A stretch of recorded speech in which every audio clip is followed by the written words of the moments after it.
Hello mga ka-daily, homemade peanut brittle for today's video. Sa murang puhunan, talaga namang doble ang kita dito.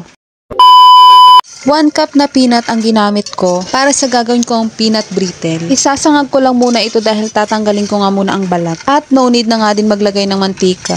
Medyo mahina nga lang dapat ang apoy para hindi nga ito masunog. Mga 5 minutes ko nga itong hahalo-haluin para nga pantay ang pagkakaluto. Pagka humiwalay na ang balat sa mani, pwede na yan. Naghugas nga din muna ako ng kamay bago ko nga hinawakan yung mani. Kailangan mo lang talagang palamigin ng konti para hindi mainit himayin yung mani. Pagka himay nga ng mano-mano, ganito nga ang itsura. Pagkatapos ko nga balatan yung mani, dinurog ko naman. Medyo maproseso nga lang pag ganitong mani nga ang gagamitin mo dahil kailangan mo pang balatan. Kaya kung gagawa kayo ng ganito, much better yung bilihin nyo yung hubad na mani na lang para hindi na kayo mahirapan. Pagkatapos ko dito, isinalang ko na ang kawali. Painitin lang muna ang kawali bago maglagay ng mantika. Naglagay lang ako ng 3 tablespoon ng oil.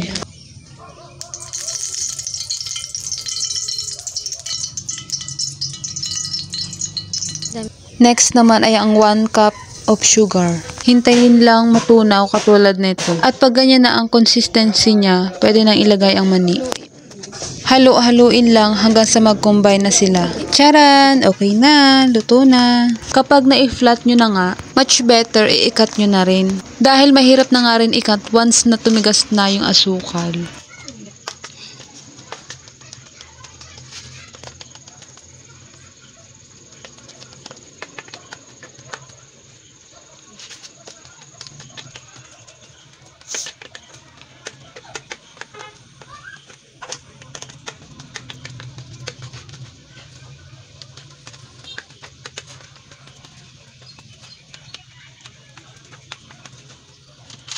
Okay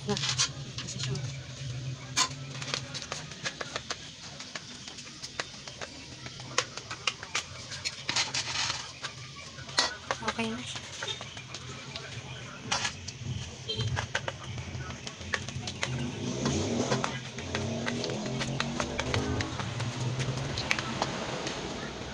At ganito nga ang kinalabasan ng pagkakat ko.